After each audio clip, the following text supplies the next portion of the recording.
তো দেখি আমরা ত্রিকোণমিতির এই প্রবলেমটা দেখি।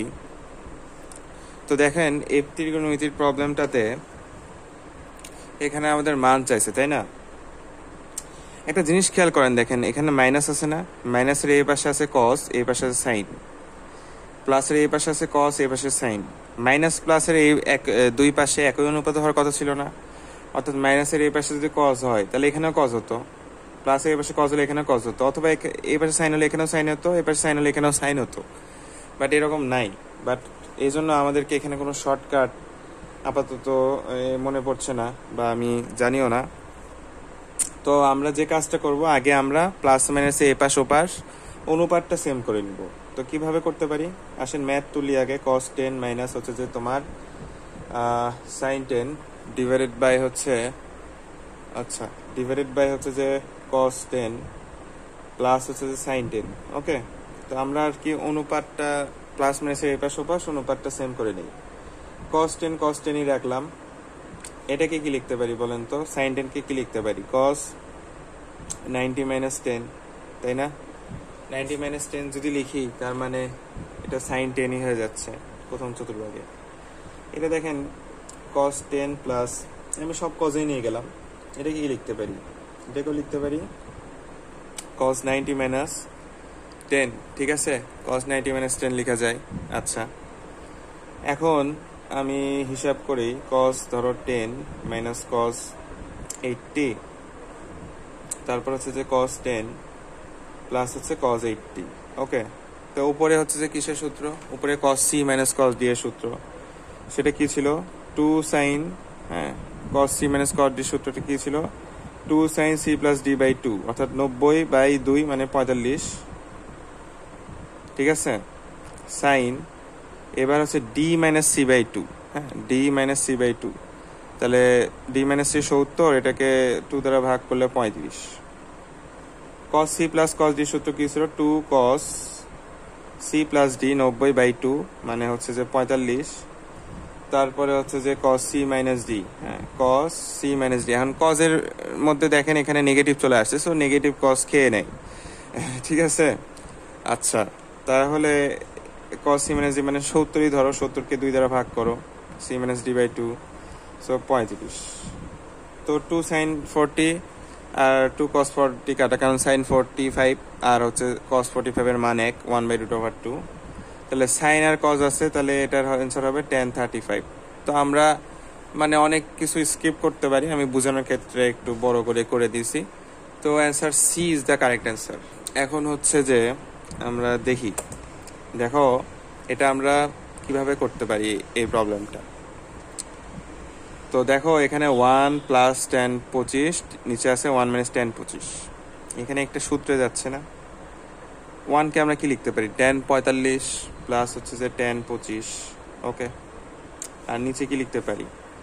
1 মাইনাস, এখানে একটা 1 গুণ আছে, মানে 1 গুণ মানে কি tan 45, tan প্লাস মানে 1 tan 25, তাই না? সূত্রে মিলালাম, তাহলে এটাই, এটা সমান এটাই না, বা এটা সমান এটাই না, যে tan হচ্ছে যে 45 প্লাস 25 প্লাস 25, হ্যাঁ, এটার ফর্মুলা এটা tan a প্লাস b সমান tan a plus tan b divided by 1 minus tan a tan b। Okay, তো tan 60 এর মান কত?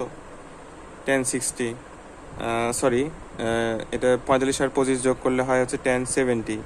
ওকে, তো আমাদের হচ্ছে যে answer B for Bangladesh is the correct answer. তো আমরাই তো মনে মনে উত্তর করতে পারি। এখানে tan 45 আর এটা tan 25, তো 45 আর 25 যোগ করলে হয় tan 70। ওকে, সেটাই অ্যান্সার। তো দেখো এই প্রবলেমটা কিভাবে করব। tan θ/2 সমান 3/4 দেওয়া আছে, তাহলে cos θ মান কত? এ ভাই θ/2, এটা থিটা, তাহলে এটা কিভাবে করব? ওকে ব্রা, তোমাদেরকে এটা সূত্র জানা থাকতে হবে। cos θ, এটার সূত্রটা কি ছিল বলো তো? 1 minus tan square θ/2 divided by 1 plus tan square θ/2। Okay, এটা ছিল আমাদের সূত্র। তাহলে এখন একটা জিনিস, মানে এখানে যদি থিটা হয় tan এর ক্ষেত্রে সেটা অর্ধেক হয়ে যাচ্ছে, তাহলে এখন tan θ/2 এর মান আমরা জানি, তাহলে বসাই, স্কোয়ার করলে 9/16, আর এটা হবে 1+9/16। তাহলে 16 কাটা, এখন জাস্ট ইয়ার ক্যালকুলেশন করি।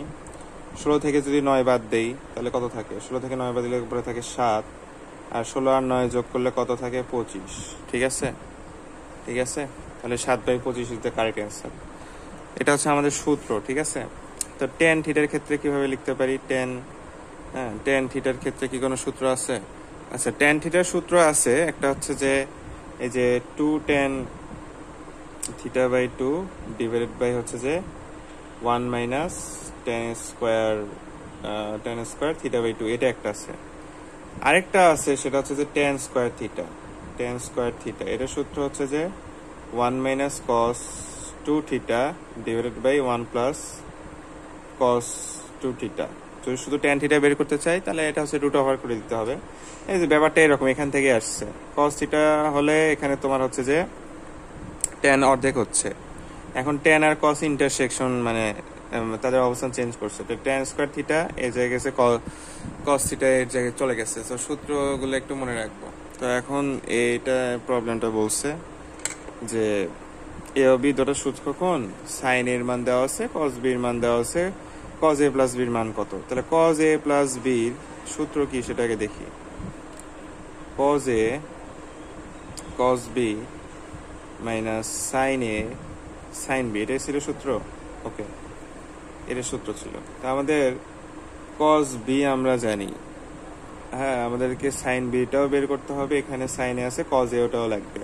তো এখান থেকে তোমার আসলে একটু বের করে নেই যে এটা কি বলতো, এটা হচ্ছে লম্ব বাই অতিভুজ, তাই না? লম্ব বাই অতিভুজ, তাহলে কবরে ভূত অনেক, তাহলে ভূমি কত হবে? অটোমেটিক পিথাগোরাস থেকে বোঝাই যাচ্ছে 3 4 5, তাহলে 4/5 হবে। ওকে, চিত্র আঁকান লাগলো না। এটা এখন দেখো, এটা হচ্ছে যে তোমার cos b হচ্ছে যে কত? ভূমি বাই অতিভুজ, তাই না? তাহলে সাইন বি হবে, নিচে অতিভুজই হবে, সাইন বি সরি অতিভুজই হবে। বাট উপরে কি হবে বলো আবার? উপরে হবে 5, লম্ব সাগরের লবণতি, তাই তো? আচ্ছা, তো এখন আমরা তো সব মানই বুঝে গেছি, তাহলে এখন বসাই দেই। cos এর মান কত পেলাম? 4/5। cos b এর মান কত? cos b এর মান হচ্ছে যে 12/13। সাইন এর মান কত? 3/5। সাইন b এর মান কত পাইছি? 5 × 13। ওকে, এখন হিসাব করি আসো। 5 আর 13 লসাগু কত হয়? আচ্ছা, তার মানে এটা হবে 13 আর 5, তাই তো? আচ্ছা, 65। 65 দিয়ে 13 এটাকে ভাগ করলে 1 থাকে, 4 × 48 মাইনাস হচ্ছে তোমার 15। ঠিক আছে, সো 33, হ্যাঁ 33/65। আমাদের answer B for Bangladesh, correct answer.